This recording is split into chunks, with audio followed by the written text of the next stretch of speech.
Good morning po sa ating lahat.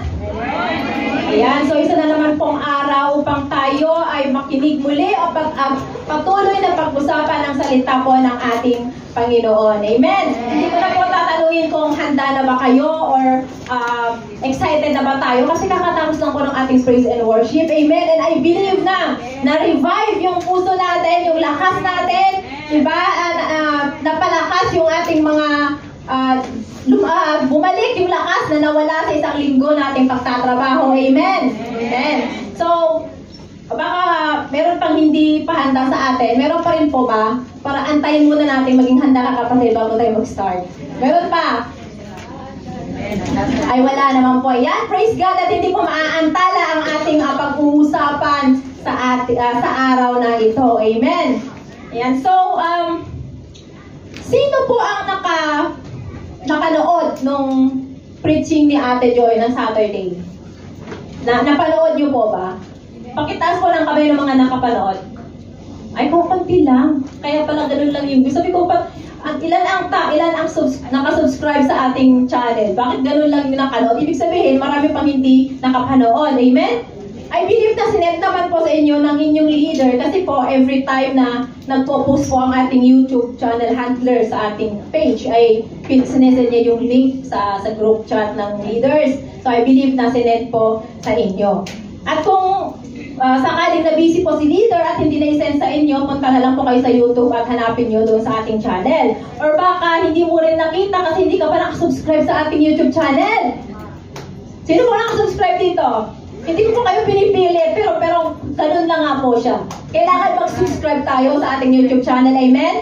And i-share din po natin yung link na yon para mas maraming marating ang ating channel at mas marami pang kaluluwa ang makarinig ng mga salita ng ating Panginoon. Amen po? And don't forget to click the notification bell para pag may bago tayong upload, hindi na kailangan isend sa inyo ni leader isa-isa. Kasi manonotify ka na. Amen? At mapapanood mo na yung video na yon. Mahalaga po yun siya kasi kung meron kang gustong balikan na preaching ni pastor o mga preacher na hindi mo siya medyo naintindihan, gusto mo siyang balikan, ulitin, madali mo lamang siyang mahanap. Amen? Kaya po, mag-subscribe tayo sa ating channel. At kaya ko po tinatanong kung napanood nyo yung preaching ni Ate Joy kasi kaya po siya na-post sa ating channel kasi hindi na po siya magsasunday. So, kailangan natin panoorin doon sa YouTube. Doon na lang po natin siya pwedeng panoorin. Amen? Kasi, itong buong month na ito, isang series po ang ating pinag-uusapan at pag-uusapan pa. So, kumbaga sa drama, series po siya. And every weekend po, isang episode ang ating napapanood. At yung preaching po ni Ate Joy, episode 1 po yon. Mahalaga na panoorin natin yun kasi hindi makukumpleto ang isang series kung hindi mo napanood yung isang episode. Amen? So, pina-excite po tayo nung episode 1 na yun sa kung ano nga ba ang halaga, ano ba ang meron sa pangalan ng ating Panginoon. Anyway, yung ano po natin, yung series po na ito ay tinatakal po natin ang buhay mismo ni Jesus Christ. Amen? It is all about the life of our Lord Jesus Christ. So, pina-excite po tayo nung episode 1 sa kung ano nga ba ang meron sa pangalan ng ating Panginoon. At doon sa episode 2 po naman, pinahanga tayo ng kung ano ang purpose ng ating Panginoon, kung bakit siya bumaba dito sa lupa, bakit siya nagkatawang tao at nakisalamuha sa atin. Amen? At yung sa episode 3 naman, pinakilig tayo at pinaiyak ng amazing love ng ating Panginoon. At ngayong umaga naman po na ito, atin pong ihanda ang ating mga puso, ang ating mga isipan, ang ating mga tenga, at ang ating damdamin. Dahil pag-uusapan naman po natin sa episode 4 ng ating series, ang kamatayan ng ating Panginoon. And with that being said, the title of our topic for today is Because of Him Crucified. Ang ating key verse po ay matatagpuan sa 1 Corinthians 2:2.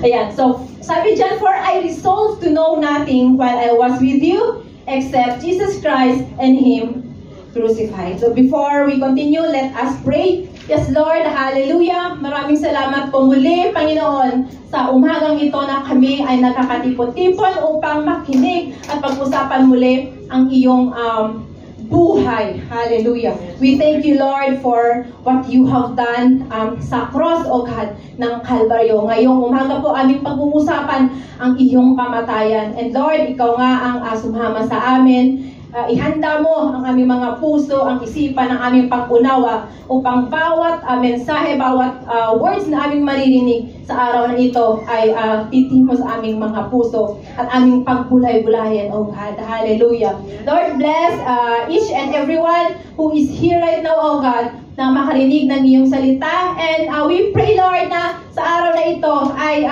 meron kaming matutunan, oh God, sa iyong pagkamatay, pagkapako sa cross. Hallelujah. We thank you, Lord, and may you be with us.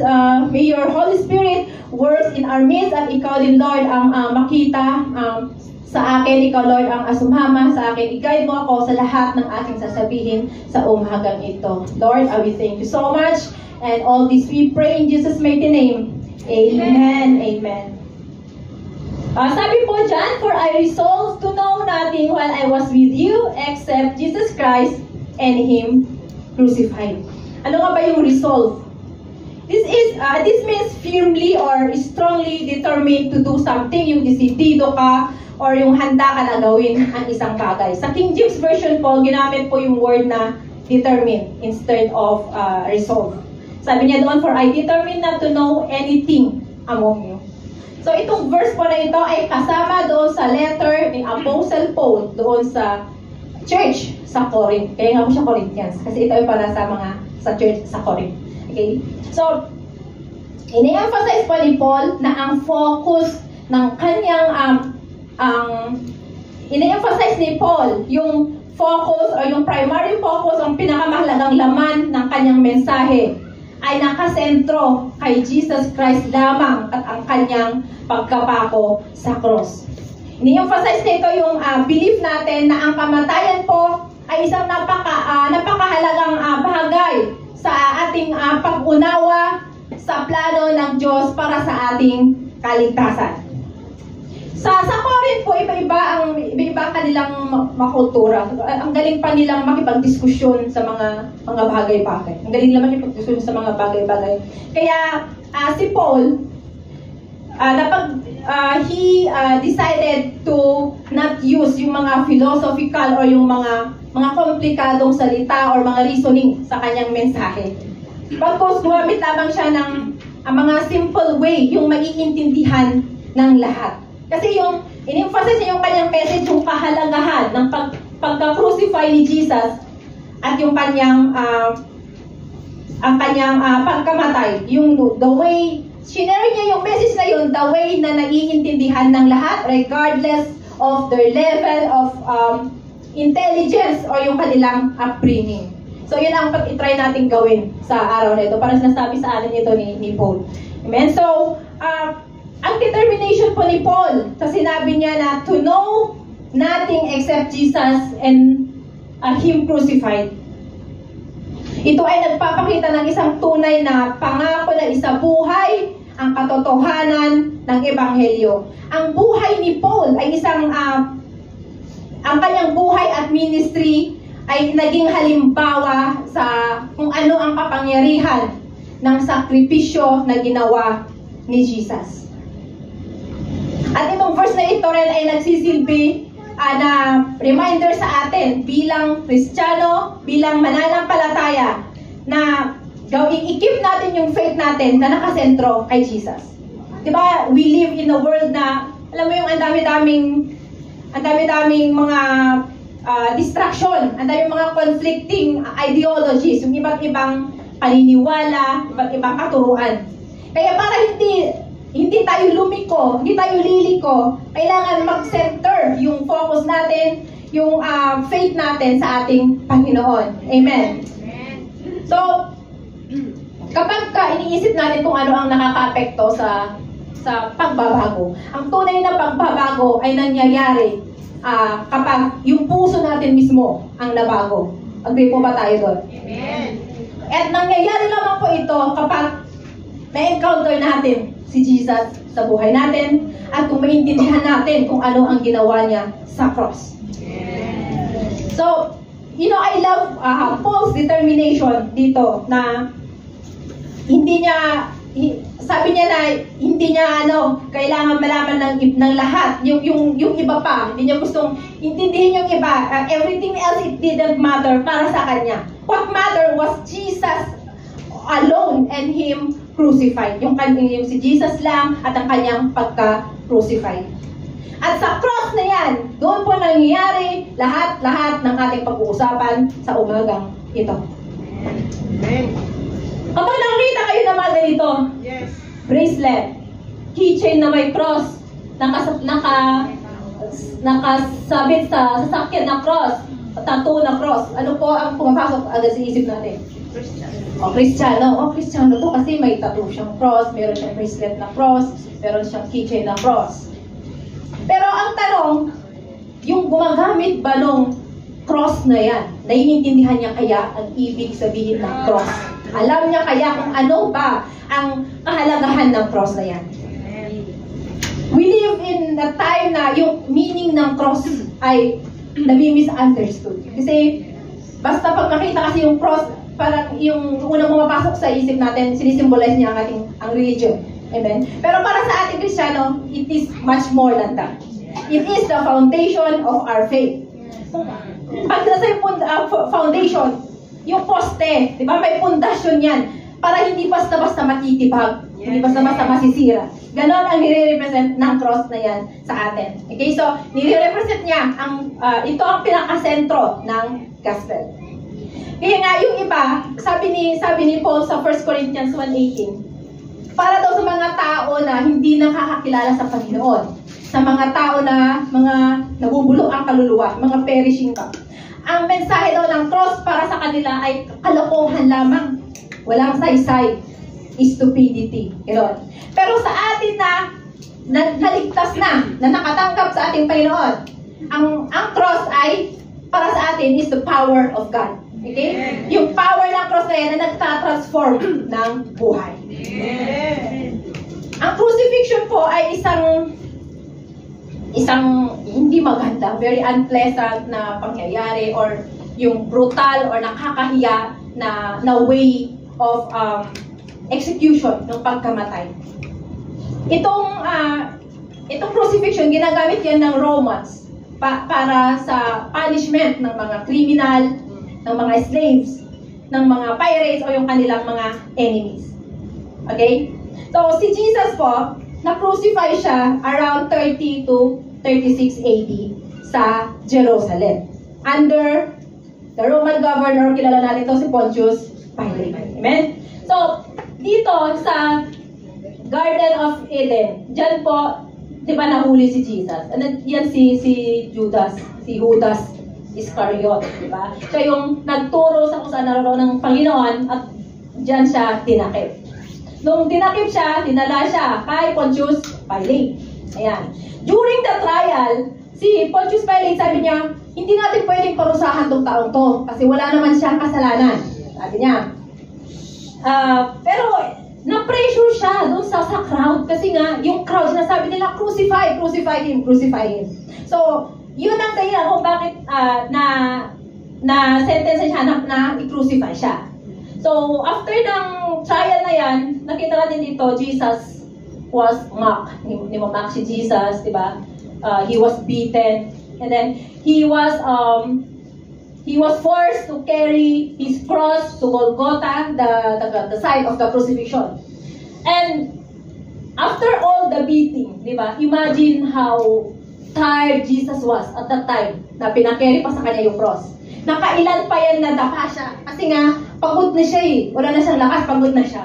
And itong mga centurion, siguro gusto na nilang ipako si Jesus. Excited sila magpako sa kanya. Hindi na sila makapag-antay. Kaya, tinawag nila ito si Simon of Cyrene para tulungan si Jesus na buhatin ang kanyang cross. Ayan. So, ayun na nga siya. Nipako siya. Meron dalawa dyan sa tabi niya na criminal. At sa cross na yan, meron pong mga tinatawag na 7 last words ng Panginoon bago siya mamatay. Ito, ini-includes nito yung expression ng forgiveness. Yun yung sinabi niya sa Luke na, Father, forgive them, for they do not know what they do. And also, it includes the fulfillment of Scripture, kung sinabi niya na, it is finished, doon sa John. And according to the Gospel, a few hours after ng kanyang pagkapako dyan, namatay na ang ating Panginoon. And yung pagkamatay niya ay mayroong mga signs may mga various signs na associated dun sa kanyang pagkamatay. Yun yung mayroong dumilim ang kalangitan na covered yung land. And then meron yung pagka-tear ng veil doon sa temple. Okay? So that was the crucifixion and the death of our Lord Jesus Christ. So ang goal po natin sa umagang ito ay mag-reflect tayo sa ating buhay, sa ating relasyon sa Panginoon, at sa kung paano ba yung sakripisyo niya ay tinatawag tayo to live differently. Na ma-refresh ang ating understanding sa kung ano ang trinabaho ni Jesus sa cross ng Calvary. At lalabas tayo dyan sa pituan na yan, nasasabihin natin na thank you Lord for what you have done. And salamat Lord sa pag-remind sa akin para mamuhay ng naaayon sa iyong kagustuhan sa kung ano ang sinakripisyo mo sa cross. Handa na po ba tayo? Ayan. So, ano nga ba ang mga significances, yung halaga, katuturan, o kabuluhan ng pagka-crucify ng ating Panginoon? Kapag tinatanong kayo, bakit namatay si Jesus sa cross? Madalas ang sagot natin, para tayo ay ma-redeem. Magkaroon tayo ng redemption. Amen? And for that, yan ang ating number 1 na point. Because of Him crucified, dahil sa kanyang pagkakapako sa cross, we have redemption. Sabi sa Galatians 3:13, Christ redeemed us from the curse of the law by becoming a curse for us. For it is written, cursed is everyone who is hung on a pole. The word redeem po ay galing po siya sa Greek word na exegorasen. Yung meaning po nito is buying someone out of slavery. Or ito yung pagpapalaya, yung makalaya ka sa condition na yon or sa obligation na yon. Sa madaling salita, tinubos o yung natubos. Ibig sabihin nun. So itong verse na to, sinasabi ni Paul na tayo ay pinalaya ng Panginoon sa curse of the law. Ano nga ba yung curse na yon? Ito yung condemnation, ito yung hatol na resulta ng hindi pagsunod sa mga batas na binibigay. Kaninong batas ba yon? It is God's law. Alam natin na yung batas ng Panginoon is perfect. Okay? Nung create tayo ng Panginoon, He created us in His likeness or in His image. Nire-represent natin ang Panginoon. Pero yung kasi pumasok na yung kasalanan sa atin, sa mundo, na-break na yung law na yun. Okay? God's law was broken. And then, yung curse, nung papasok na nung kasalanan na yun, yung curse na fell upon humanity. So, mayroon ng curse sa atin. Okay? Nung pumasok na yung kasalanan sa atin. And that curse takes people to hell. Yun ang magdadala sa mga tao sa impyerno. At kapag yung kasalanan na yun ay hindi matanggal sa atin, we perish. Okay? Kapag yung galit ng Panginoon sa atin dahil sa ating mga kasalanan ay hindi matanggal, mananatili yun sa atin. We are under that one. And it says na ang penalty ng kasalanan ay kamatayan at separation from God. Amen. And dahil tayo ay mga tao, ano ang nature ng tao? Tayo ay makasalanan. And there is nothing, absolutely nothing we can do to save ourselves. Amen. Noong episode 2 po, na i-explain nung ating preacher yung about sa pagbaba ni Jesus. Okay, sa yung incarnation. So sa Old Testament, ina-offer nila, ay nag-o-offer sila ng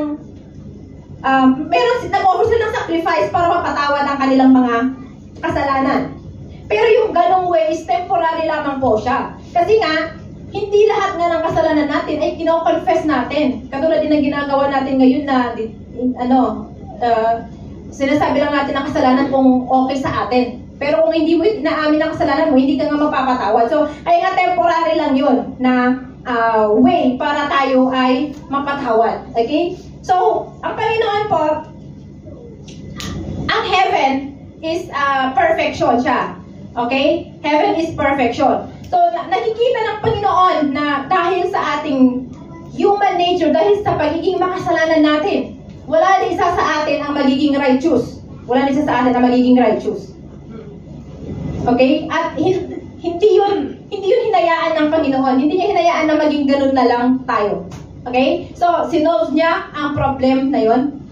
At anong ginawa niya? Bumaba siya sa lupa in the person of Jesus Christ. Para pagbayaran yung ating mga kasalanan. Yung punishment na deserve natin. Yung punishment na deserve natin pero hindi natin kayang gawin. Kasi nga, hindi tayo karapat-dapat. Kasi nga tayo ay makasalanan. Okay? Yung sinabi dyan na curse is everyone. It says there na He became the curse for us. Na sa pagkamatay niya sa cross, di ba, He essentially took the curse na para sa atin. Yung si Jesus Christ na yung naging curse para sa atin. Amen? And sa Old Testament, sa Deuteronomy, ito yung reference na sinabi dyan na curse is everyone who is hung on a pole. So yung pagkapako ni Jesus sa cross ay hina-highlight dito yung fulfillment kung sinasabi na yan sa Old Testament. Siya ang sumalo sa curse na para sa atin. Amen. And binibigyan din ng verse na ito ang ating belief na ang sakripisyong kamatayan ng ating Panginoong Hesus ay nagbigay ng katubusan mula sa consequences ng hindi natin pagtupad, pagsunod sa batas, ang consequence ng pagiging makasalanan natin. And nag-offer siya ng salvation sa pamamagitan ng pananampalataya natin sa Kanya. Amen. Sa Ephesians 1:7 it says, "In Him we have redemption through His blood, the forgiveness of sins according to the riches of His grace."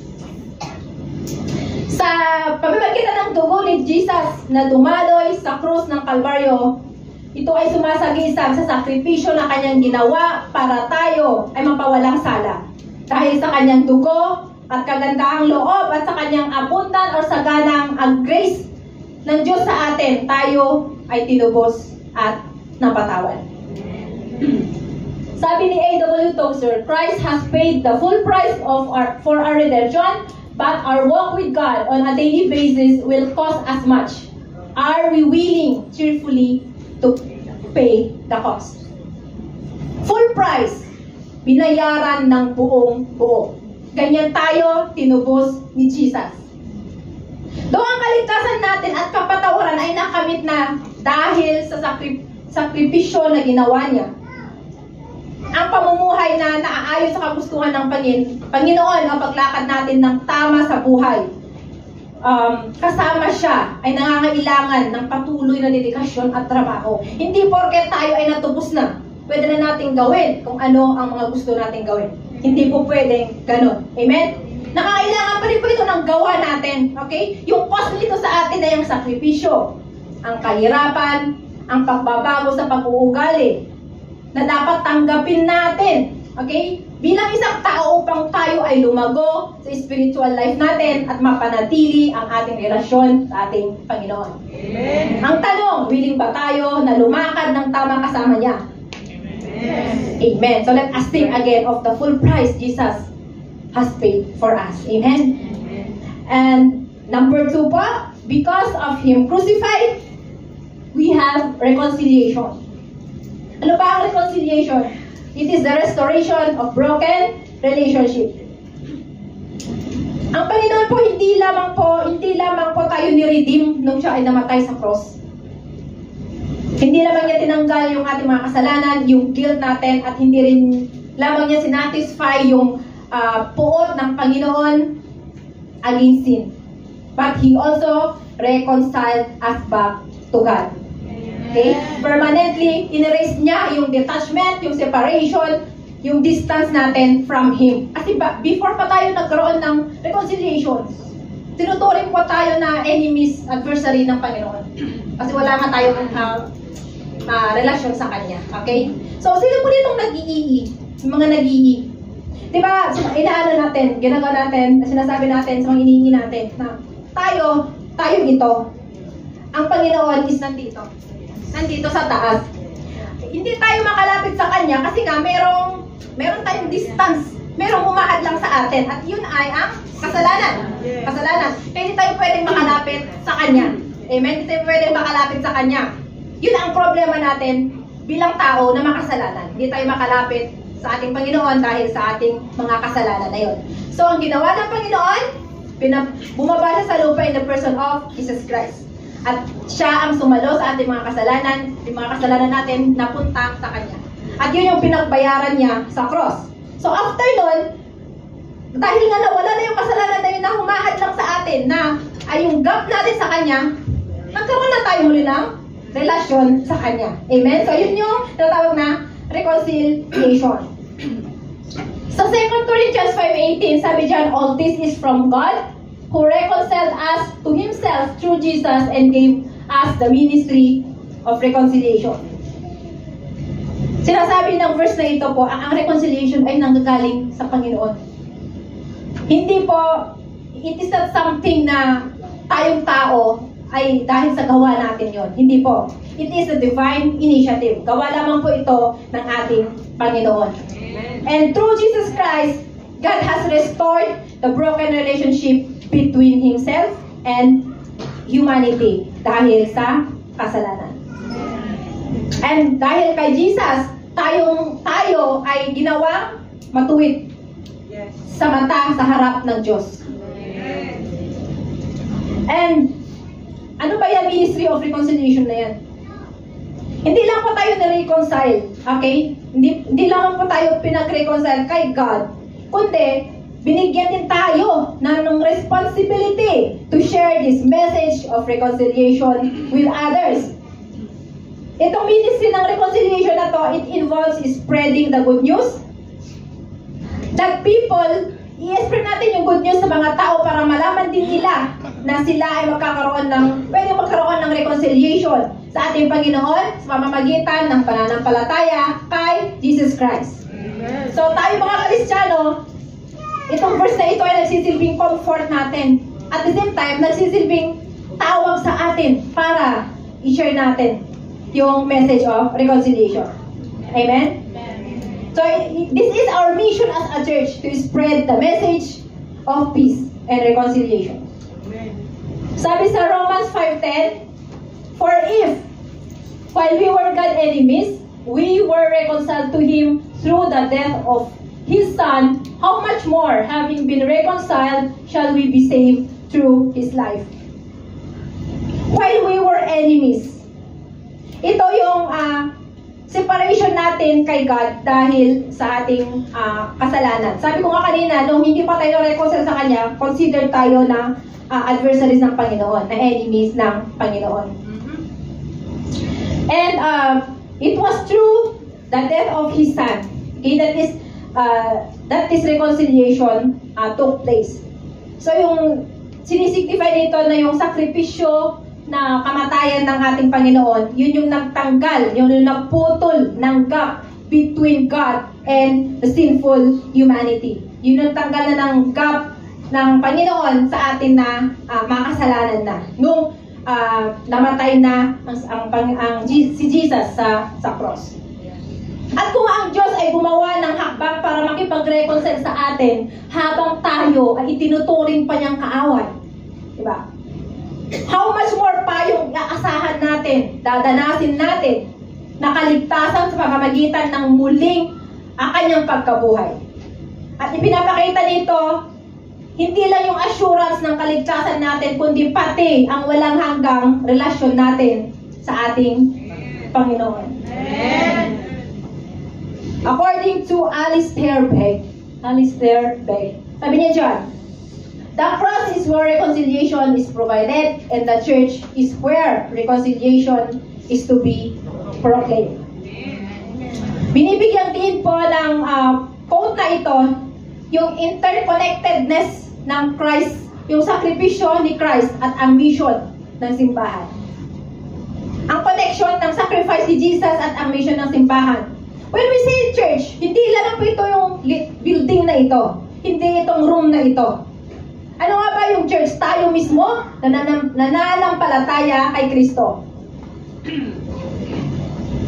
It is nasabi dito na habang ang reconciliation natin kay God ay nakamit sa pamamagitan ng cross at sa pamamagitan ng kanyang pagkamatay, tungkulin ng church, tungkulin din natin na tiyakin na yung powerful message ng kamatayan na iyon ay i-share natin, ibabahagi natin sa iba. And of course, kailangan isabuhay din natin to inspire others, to inspire those people around us, and to also seek reconciliation with God. Okay, lalo na kapag yung mga members ng pamilya natin ay wala pang relasyon at wala pang deep understanding sa meaning ng crucifixion.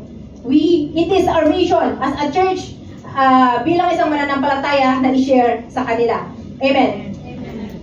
At that brings us to number 3. Because of Him crucified, we have submission. Ano nga ba yung submission? Pagpapasakop. Ang pagpapasakop po mga kapatid ay hindi po ito weakness, hindi po ito kahinaan. Ngunit ito po ay nagde-demonstrate ng tiwala at pag-obey, ng obedience. Okay? Ito ay nag-i-involve ng submitting to God's will. Magsasubmit tayo sa will ng Panginoon, ng authority, at ng kanyang guidance. It also means na putting others before yourself. It also means not always doing what you want to do. It means putting God's desires above your desires. Dapat yung desire ng Panginoon nandito, yung sa atin sa baba. Hindi yung desire natin sa taas ng Panginoon sa baba.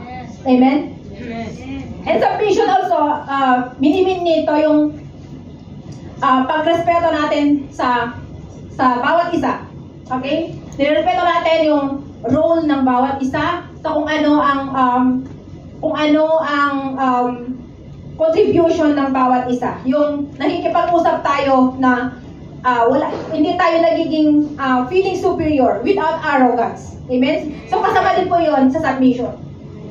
Sa Galatians 2:20, sabi dyan, I have been crucified with Christ and I no longer live, but Christ lives in me. The life I now live in the body, I live by faith in the Son of God, who loved me and gave Himself for me. Nung sinabi ni Paul na I have been crucified with Christ, this doesn't literally mean na i-crucify din tayo kasama si Jesus. Amen? Hindi rin po tayo pinako sa cross na kasama siya. Ito ay nangangahulugan na sa pamamagitan ng pananampalataya natin, tayo ay nakibahagi sa kanyang kamatayan. Na nagre-represent ng katapusan ng ating lumang makasalanang buhay o pagkatao. Ito ay nagpapahayag na ang ating lumang pagkatao kasama na ang lahat ng ating mga kasalanan, ang disobedience natin laban sa Panginoon, ay namatay at nailibing na rin kasama ni Jesus nung siya ay namatay. Amen. And sabi dyan, it is no longer I who live, but Christ who lives in me. Yes. Pinapakita nito yung transformation natin after na mamatay at mailibing ng ating lumang pagkatao kasama ni Jesus. So, after natin magtiwala sa Kanya, hindi na tayo ang director ng buhay natin, mga kapatid. Yes. Ang Panginoon na ang nagdadirect sa buhay natin. Yes. So, nire-reflect nito yung intimate na relasyon na meron tayo with Him. So, kung saan yung presensya niya ay nasa atin at yung kanyang Holy Spirit ay nag-work within us. Remember, the Holy Spirit na topic natin previously, na nung tinanggap natin ang Panginoon sa buhay natin, the Holy Spirit is already residing within us. Amen. Amen. Na enabling us to live according to God's will. Amen. Sabi dyan, the life I now live in the flesh, I live by faith in the Son of God. So, ang ating Christian life is one of faith. Ano bang ibig sabihin nito? Ang buhay natin bilang isang Kristiyano ay nagre-rely at nagtitiwala kay Jesus. We have to live based sa paniniwala natin sa Kanya at sa kung ano ang mga katuruan niya.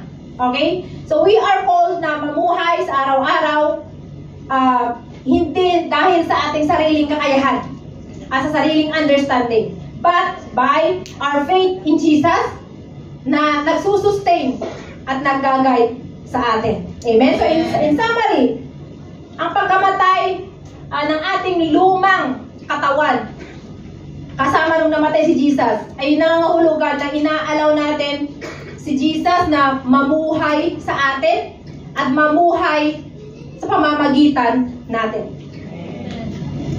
Sa Philippians 2:8, sabi dyan, and being found in appearance as a man, he humbled himself by becoming obedient to death, even death on a cross.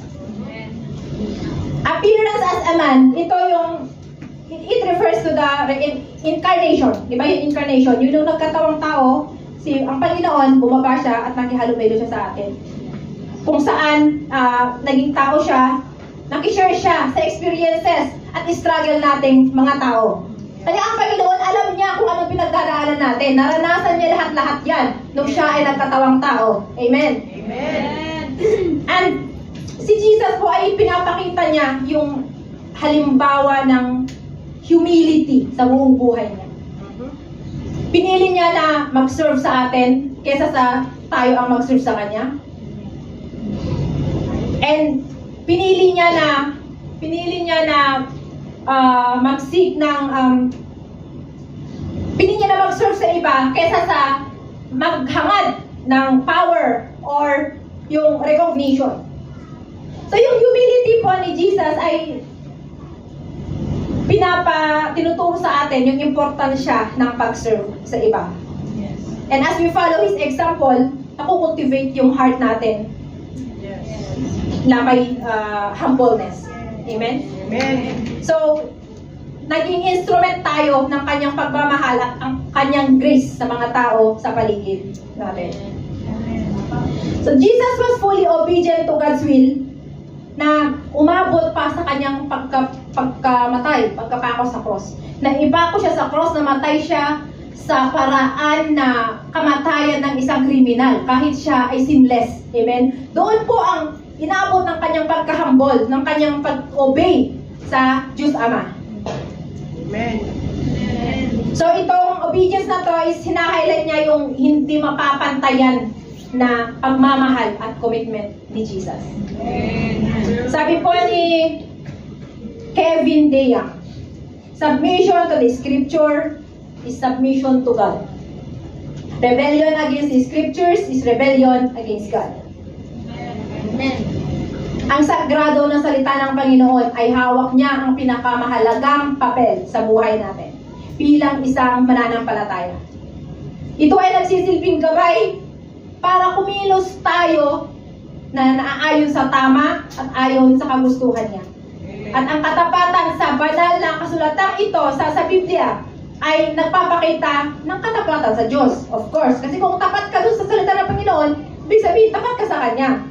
At ano ang opposite nito? Kung hindi tayo tapat at hindi sumusunod sa salita ng Panginoon, nangangahulugan na tayo ay nagre-rebelde against Him. Kinakalaban natin siya. Amen. And ayaw po nating mangyari yan, di ba? So, kasi alam natin ang kabayaran sa pagsuway sa Diyos. At to avoid that to happen, let's submit to God. Let's humble ourselves before the Lord. And also ang pag-submit at pag-commit po sa gawain para sa Lord ay hindi mo na kailangan sa tanungin kayo kung kagustuhan niya o hindi. Magtaka ka kapatid kung sabihin ni Lord na hindi, ayaw ko mag-serve ka sa akin. Kasi wala naman po sa Biblia, hindi mo makikita sa Biblia na ayaw ng Panginoon na mag-serve ka sa Kanya. Amen? Amen. Nakita niyo po ba sa Biblia yon?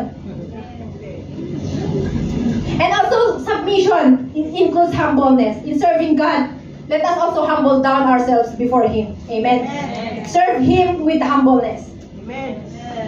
Sa pagsuserve natin sa Panginoon, siya lamang ang nakakakita sa ating puso. Siya lamang ang nakakakita sa totoong motibo natin kung bakit tayo nagsuserve sa Kanya. Yes. So ang pagsuserve sa Kanya ay hindi ito pagalingan, kundi kasunuran. Amen? Hindi ito pataasan, hindi ito palamangan na kailangan mas lamang ako sa Kanya. Lamang ako sa iba. So, fulfilling and serving are two different things, okay? Let us serve the Lord with the right purpose. Let's serve Him based on what is in the Scripture. Sabi po dito ni Fulton Sheen, head knowledge is worthless unless accompanied by submission of the will and right action. Yes.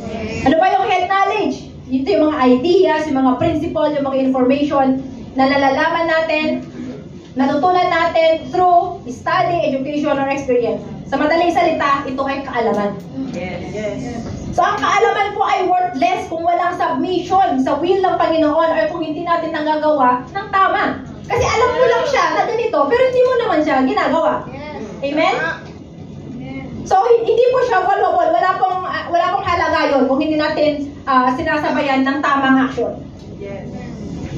And right action involves moral and ethical behavior that aligns with our knowledge and belief. Yun nga na, kailangan yung action natin naaayon sa kung ano ang nalalaman natin, sa kaalaman natin. Yes. And we know na si Jesus po, nire-represent niya ang humbleness. Amen? Do you believe? Pero bakit minsan tayo, hindi tayo nagiging humble, hindi tayo nagsasabit sa ating pastor, sa ating elder, sa ating leaders? Bakit hindi nakikita ang humbleness na yun sa atin? True. Pero bakit kapag minsan kinokorek tayo dun sa mga kamalian natin, pero tayo nagagalit, nagtatampo, namumuko ka, bakit kinorek? Oh, tama yun. Accepting corrections po mga kapatid ay hindi po ito kabawasan sa ating pagkatao. Lalo na kung iyon po ay para naman sa iyong kabutihan. Amen. Hindi natin pwede sabihin na ganito na kasi ako hindi ako nagpapakorek. Ay wow, hallelujah. Kasi feeling ko tama ako, lagi akong tama. Hindi ako nagpapakorek. So sinasabi na hindi ko na mababago ang sarili ko Hindi kapatid, binago ka na ng Panginoon. Ayaw ka na nagpapabago. Amen. Hindi tayo nagpabago ng sarili natin. So ano pa ba ang halaga? Ano ba ang essence ng Sunday after Sunday na nandito ka sa church, nakikinig ka ng salita ng Panginoon kung hindi naman nakikita sa iyong sarili, hindi mo ina-apply sa iyong sarili ang lahat ng iyong napapakinggan. Amen. So wala pong halaga ang mga kaalaman na nagpapakinggan, naririnig, mga nalalaman natin kung hindi po ito sinasabayan ng gawa. Amen. And that brings us to number 4. Apat po pala ito, nakalimutan ko sinabi. Okay, number 4 na po tayo. Okay, number 4 na. Okay? Because of Him crucified, dahil sa kanyang pagkakapako sa cross, tayo ay nagkaroon ng pagkakaisa. Pinag-isa tayo ng Panginoon. Amen. Because of Him crucified, we have unification. Amen. Sa Galatians 3:28, there is neither Jew nor Gentile, neither slave nor free, nor is there male and female, for you are all one in Christ Jesus. Sa Panginoon po, yung division o yung pagkakaiba ay na nagsiseparate sa bawat isa ay natuldukan na, nawala na nung siya ay namatay. Amen. Doon kasi nung early church kasi, di ba mayroong tension na nag-exist between Jewish and yung mga Gentiles. At yung verse na ito, nakikita natin na yung barrier between them with regard sa kanilang ethnicity, yung mga pinanggalingan nila, yung background nila, at yung mga religion ay broken na siya, nawala na siya. Ine-emphasize ni Paul po dito na tayo lahat ay pantay-pantay na binavalue ng Panginoon. Okay? Pantay-pantay sa mata ng ating Diyos. Kaya kapatid, saan ka mang galing, sa Luzon, Visayas o Mindanao, tayo ay iisa sa Diyos. Amen. Okay? Nagkaroon tayo ng pagkakaisa dahil sa kanyang pagkamatay sa cross. Sabi niya dyan, neither is slave nor free. Mahirap ka man o mayaman, malaki man ang sahod mo o hindi. Choice ang man o karne ang kinakain mo araw-araw, kapatid. We are one in Christ. Amen. Hindi na nasusukat ang estado ng buhay natin, ang pagiging Kristiyano natin. Dahil tayo ay iisa na sa Diyos. Amen. Amen. Nor is there male and female. Our gender does not determine our worth or yung role natin within the Christian community. Babae ka man o lalaki ka, we are all equal sa pagsiserve sa Lord. Okay? Equal po tayo, pantay-pantay po tayo sa mata ng Diyos. Amen. Regardless ng anong background natin, yung status natin, yung gender natin, let us promote unity. Kasi ito ang kino-convey ng verse na ito. Yes. And dahil sa cross, we are united as one body. And we are called to love and support one another, reflecting the unity found in Christ. Yes. Simulan po natin sa mga sarili natin, mga kapatid. Sa pamilya natin, sa mga kamag-anak natin, sa grupo, sa church, and everything will follow. Kasi tayo pinagkaisa na ni Kristo. Amen. At dahil sa kanyang pagkapako sa cross, pinagkaisa tayo. We have unity in Christ. Dapat ang unity na meron tayo with Him ay makikita rin sa everyday life natin. Yes. Magre-reflect sa buhay natin. We cannot promote unity sa ibang tao, lalong-lalo na sa mga unbelievers, kung tayo mismo sa sarili natin or within our Christian community ay walang unity. True. Let us break all those barriers na humahad lang sa atin para tayo ay magkaisa. Amen. Amen. Si Christ po ay namatay sa cross para ipagkaisa tayo. Huwag natin ipagsawalang bahala ang kanyang sakripisyo, ang kanyang pagkamatay. Huwag natin i-disappoint ng ating Panginoon. Yes. True. Sabi po sa Ephesians 2:14, For He Himself is our peace, who has made the two groups one and has destroyed the barrier, the dividing wall of hostility. When we say hostility, is conflict. He Himself in our peace is our peace. Nangungulugan po ito na hindi lamang po ang ating kapayapaan ay nanggagaling kay Jesus, kundi siya mismo ang ating kapayapaan. Amen. Agree po ba kayo na ang kapayapaan natin si Kristo? Amen. Sabihin mo sa katabi mo, kapatid, peace be with you. Sinasabi dito sa two groups na katulad ng ating ni-mention kanina na, di ba, yung merong hidwaan sa pagitan ng Jews and Gentiles. Di ba, meron silang division. Pero dahil sa trabaho ng Lord sa cross, nasira ang barrier na yon. Pinag-isa niya yung dalawang grupo, nagkaroon ng reconciliation at ng unification. Same with us today. Na lahat tayo ay na dinala ng Panginoon bilang iisa na as one body in Christ. Amen. So, ini-encourage po tayo na i-pursue yung peace and unity with one another. Sa pamamagitan ni Jesus po ay we are part of one family. We must work towards unity. Na gagamitin natin yung love and sacrifice ni Jesus bilang guide natin. Amen. Amen. Kasi kung walang peace, walang unity. Paano merong pagkakaisa kung wala nga kayong unity eh? Ay wala nga peace, di ba? Paano magkakaroon ng unity?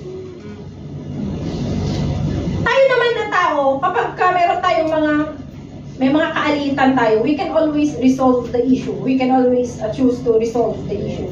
Hindi naman yan siya mahirap gawin. Paano? Sa pamamagitan na pagpapagay natin sa pagmamahal at sacrifice ni Lord. Pinagkaisa niya tayo. So, kailangan na isabuhay natin yon. Mas malala kasi kapag kapwa mo, believers, ang kaalitan mo. Believers kayo parehas, pero may gang kayo. Gano'n, nag-aaway kayo. At mas malala kung ka-church mo pa. Amen. Amen. So, tayo, kung meron tayong medyo may hindi magandang relasyon sa ibang tao or sa ka-church natin, mamaya kapatid, after ng service, lapitan mo siya, sabihin mo, peace be with you. Okay? Or kung wala man dito, wala siya dito, pwede tayo magawa ng unang hakbang.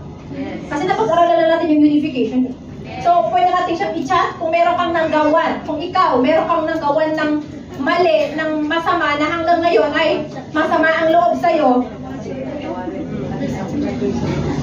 pwede mo siyang i-reach out na mag-offer ka ng peace. Amen? Wala namang mawawala sa'yo, kapatid.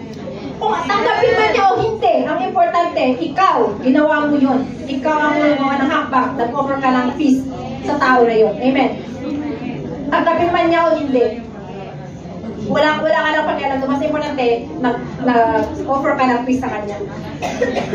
And if there's any one of you here right now na merong sama ng loob sa akin, kasi hindi ko alam. Kasi minsan may mga bagay na ginagawa tayo na akala natin ay tama, pero sa iba pala ay hindi. Okay? So meron mang sa inyo dito na nag-hold ng grudge sa akin, na may sama ng loob, baka nagkabanggaan tayo nung isang araw dyan, natapakan ko yung hinlalaki mo, masakit hanggang ngayon, pag nakikita mo ako, nagagalit ka. Hindi ko alam yon, diba? Meron mang ganon. Hindi, pero but in all seriousness, kapag meron akong nagawa ng kamalian na hindi ko namamalayan, okay? So sabihin siya, kapatid, na peace be with you, and I love you with the love of the Lord. Amen! Yeah! Pag-usapan natin ako, pero malapitan mo ako at pag-usapan natin, okay? Nililibre mo rin ako ng milk tea. Hanapos tayo nag-uusap. Amen! Sabi po sa 1 Corinthians 12:18-20, but in fact, God has arranged the parts in the body, every one of them, just as He wanted them to be. If they were all one part, where would the body be? As it is, there are many parts, but one body. Ito, gawin po siya ng metaphor. Yung body po, hina-highlight niya yung kaibahan ng iba't ibang parte ng ating katawan. Yung mata, yung ilong, yung tenga, and iba pa. So, yung body parts po natin ay na-arrange yan sa ating katawan ayon sa kagustuhan. Ayon sa kagustuhan ng Panginoon na ma-arrange siya. Amen? Isipin mo raw kung yung mata mo nasa likod. They have their own unique role sa katawan natin. Amen? Kasi kung lahat ng parte ng katawan natin ay isa lang ang trabaho, magiging ineffective and incomplete siya. Okay? So, paano na lang kung yung lahat ng parte ng katawan natin ay puro na lang foreseeing siya? So, alin na yung tagapakinig? Alin na yung magsasalita? Yung aamoy, kung mabaho ba yung nasa harapan mo o hindi. Amen? So, katulad din yan ng church. Okay? God has intentionally created and organized different roles and functions within the body of believers. Si pastor po, ginamit lamang po ng Panginoon na instrumento yan para ilagay ang mga tao na yan sa kanilang mga posisyon. Para i-appoint ang mga tao na yan sa kanilang role na ginagampanan dito sa church. So, may kanya-kanya tayong specific role and contribution. Kasi kung iisa lamang ang role natin, katulad ng body parts, magiging effective siya and incomplete nga siya. So, mahalaga na ang role ng bawat isa. Mahalaga ang role ng bawat isa sa atin. Kaya bilang isang church, let us submit, let us all work in unity. Amen. Let us work together harmoniously, work together with a shared purpose, and that is to serve our God. Okay, last na talaga to. Last slide. Okay? The greatest act of freeing happened when Jesus died in our place and paid our debt. Yung freedom po na binigay ni Jesus nung siya ay namatay sa cross ay walang kapantay yan. Okay? Walang kapantay. Tinugon nito yung kalayaan na ito ay tinugon niya ang pinakamalalim na spiritual na pangangailangan natin. Okay? At ang kapalaran natin bilang isang mananampalataya.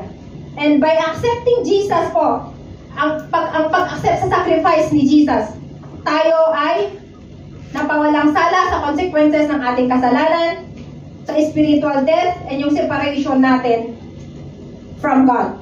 And given the possibility ng eternal life at yung eternal na relationship natin sa Kanya.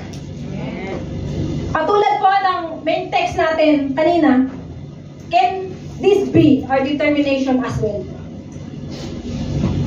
Let us join Paul in determining to make nothing known except Jesus and Him crucified. Kasi pag ginawa po natin to, nag-focus ng yung mga madami pang mga bagay na mangyayari at maraming puso na mababago. Amen? And magre-reflect tayo dun sa significance po ng pagkamatay ni Jesus sa cross. And let us be inspired to live out yung bawat mensahe na ating napakinggan sa umagang ito. Tayo po ay tinawag na ambassador ni Kristo. Amen? Sharing His love and grace with others. Yung pamumuhay po natin ay dapat nire-reflect yung transformation na dala sa atin ng cross. Yung transformation na dala na naging yung nangyari nung namatay ang ating Panginoon, yung trinabaho niya sa cross, dapat makikita yon sa buhay natin. Dapat isa buhay natin yon. Let us yung text natin kanina, gawin po natin isang determination din natin tulad ni Paul. Amen. Na dapat makita sa atin bilang believers yung makikita, nami-mirror sa atin yung si Jesus sa buhay natin. Para yung mga tao na kapaligid sa atin, ganito pala ang isang believer, ganito pala mabuhay as isang believer. In that way, sila din ay may encourage, di ba? Gusto ko rin maging katulad niya. Gusto ko rin makilala si Jesus. O, di ba, meron kang soul na nadala sa Kanya sa pamamagitan ng iyong pagsasabuhay, sa salita, at sa kung ano ang pinapagawa sa atin ng ating Panginoon. Amen. Yan po ang power ng pagkapako sa cross ni Jesus. Can we sing the first worship song we sang earlier, At the Cross? Thank you. Habang inaawit po natin ang kantang ito, ilagay natin, ipipicture out natin yung video na napanood natin last week. Yung kung paano namatay, paano pinahirapan, paano binubog ang ating Panginoon na at kung paano siya pinako sa cross. Amen. Hallelujah, hallelujah. Lord, hallelujah, hallelujah, hallelujah. We thank you, Lord, for dying on the cross, oh God. Hallelujah. Para mabigyan kami, oh God, ng para ma-redeem kami, Lord, sa aming mga kasalanan, oh God. Hallelujah. Ikaw, Lord, ang umako sa pagkamatay sa cross na dapat ay para sa amin. How amazing your love is. Hallelujah. Nothing can separate you, oh God, sa amin. Hallelujah. Dahil, Lord, sa ginawa mo sa cross. Thank you, Lord, for the reconciliation, oh God. Na kami ay makasalanan. Wala kaming relasyon sa Diyos Ama. Pero dahil, Lord, sa iyong humbleness, dahil sa obedience mo sa Diyos Ama, ikaw ang umako sa aming mga kasalanan. Hallelujah. At nabalik ang aming relasyon na nasira sa aming Diyos Ama. Hallelujah. Thank you din, Lord, sa submission. Thank you, Lord, sa unity. Thank you, Lord, na ikaw, hindi lang ikaw ang source ng aming peace, kundi ikaw din mismo, Lord, ang aming kapayapaan. Hallelujah.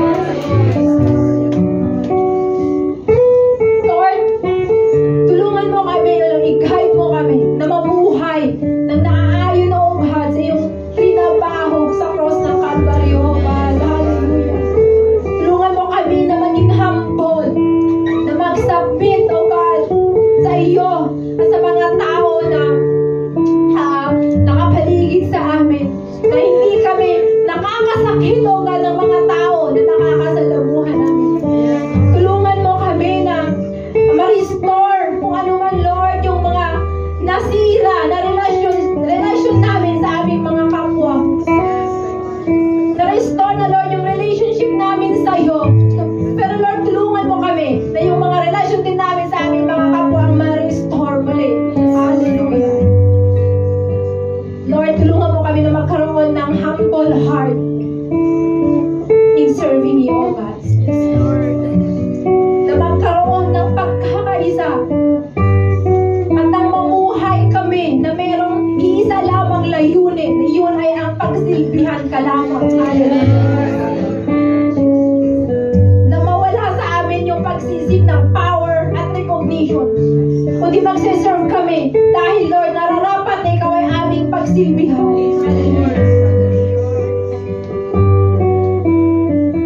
Lord, patawad kung minsan nakakalimot kami sa kung anong trinabaho mo sa cross. Nakalimutan namin na niritim mo na kami. Ngunit kami ay patuloy na nagkakasala, patuloy na nakakagawa ng hindi mo kagustuhan. Patawad, Lord. Patuloy mo kami, Lord, na i-sanctify, O God. Nawa yung narinig namin sa umagang ito ay magsilbing muli na enlightenment sa amin, na reminders upang kami ay mamuhay, O God, na naaayon sa iyong kagustuhan sa buhay namin. Hallelujah, hallelujah. Lord, help us, O God, na makita sa amin bilang isang ambassador mo dito sa Loba, makikita sa amin ang Diyos na aming sinasamba at pinagsisilbihan. Thank you, Lord, sa salvation. And help us also na i-declare, i-share yung message of reconciliation, message of redemption, submission, and unification sa mga tao na nakapaligid sa amin. Upang ikaw din ay kanilang makilala, ikaw ay tanggapin nila sa kanilang buhay at magkaroon din sila ng mga bagay na nagkaroon kami ng dahil sa pananampalataya namin sa iyo. Hallelujah, hallelujah. Thank you, Lord, for what you have done on the cross, O God. Hindi mapapantayan yun yung amazing love mo para sa amin. Hallelujah. And Lord, sorry kung minsan nakakalimot kami, Lord. I-restore mo, Lord, yung joy sa puso namin, yung pagmamahal namin sa bawat isa, yung unity namin sa bawat isa. Nang sa gayon ay kami ay magkaisa, iisang layunin, O God, na magsilbi sa iyo lamang. Hallelujah. We thank you, Jesus. We thank you, Lord. May challenge po ako, mga kapatid, sa mga alam mo sa sarili mo na wala ka pang relasyon sa ating Panginoon, na hindi mo pa siya natatanggap sa buhay mo. At ngayon, naramdaman mo, sinasabi sa iyo ng Panginoon, anak, nandito lang ako, handang tanggapin ka, handang i-guide ka. I can pray for you, kapatid, ay hatid kita sa ating Panginoon. Huwag kang mahiya kasi lahat kami dumaan din dyan. Minsan din kami ay tumalikod sa Panginoon. Ngunit tinanggap namin siya muli sa buhay namin. At nagkaroon kami ng assurance na meron kaming buhay na walang hanggan. Yes. Hallelujah. Kung gusto mo din, kapatid, na magkaroon ng buhay na walang hanggan, tanggapin ang Panginoon sa buhay mo. Itaas mo lang ang iyong kamay. And I will pray for you, kapatid. Huwag kang mahiya kasi wala nakakita sa iyo. Ako lang nakakita sa iyo. At ang Panginoon. Gusto mong tanggapin ang Panginoon sa buhay mo at ipag-pray kita. Hallelujah, hallelujah. Ikaw lang taas ang iyong kamay. Sundan mo lang ang aking panalangin sa mahina lamang, kahit sa isip mo lang. Hallelujah. Lord, patawad po sa pagtalikod ko sa iyo. Patawad sa paglimot ko na ako ay iyong niredeem. Patawad na nakalimutan ko na ikaw ang aking Diyos. At nadala ako sa mga temptation sa paligid ko. Ngayon, Lord, lumalapit ako sa iyo na may kapagpakumbabang loob, O God. Tanggapin kitang muli sa aking buhay. Tanggapin mo ako, Lord. Pagtatalikuran ko ang mga nagawa kong hindi kaaya-aya sa iyo. At mamuhay ako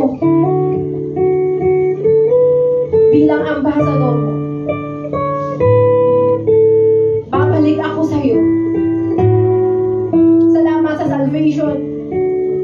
At tulungan mo ako, i-guide mo ako sa aking pang-araw-araw na pamumuhay. Tinatanggap kita sa aking bilang aking tagapagligtas at bilang aking Diyos. Ako ngayon ay sa'yo. Gusto kong sabihin sa'yo na, Lord, I love you. Lord, kapatid, ako na lang manalangin para sa'yo. Hallelujah, Lord. Nakikita mo ang iyong anak, oh God, na lumalapit sa'yo, nagbabalik loob sa'yo, oh God. Hallelujah. Lord, ikaw naman ang aming Diyos na kahit paano nagagawa natin kapag kami lalapit sa'yo, handa ka na yakapin kami, oh God. Natanggapin muli kami sa iyong paanan, oh God. Hallelujah. Hallelujah. Lord, tanggapin mo ang iyong anak na gustong magbalik loob sa iyo, O God. Hallelujah. Hallelujah.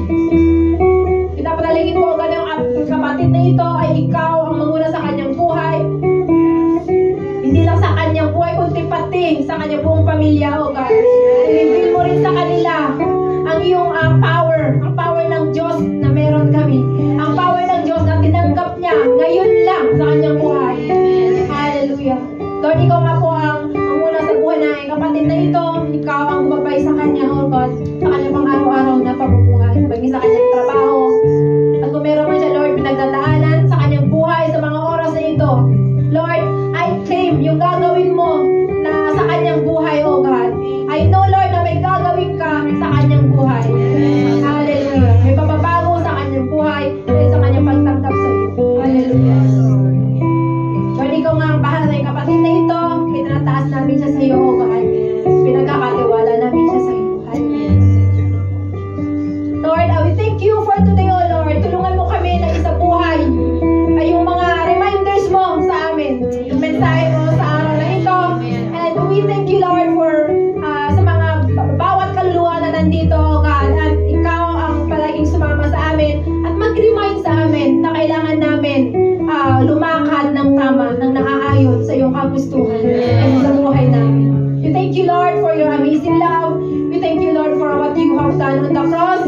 Salamat, Lord, sa tinabaho mo sa cross. Thank you, Lord, for the redemption, for the reconciliation, for the unification, and the submission, oh God. Hallelujah, hallelujah. Lord, tulungan mo kami mamuhay ng tama, lumakad ng tama, kasama ka.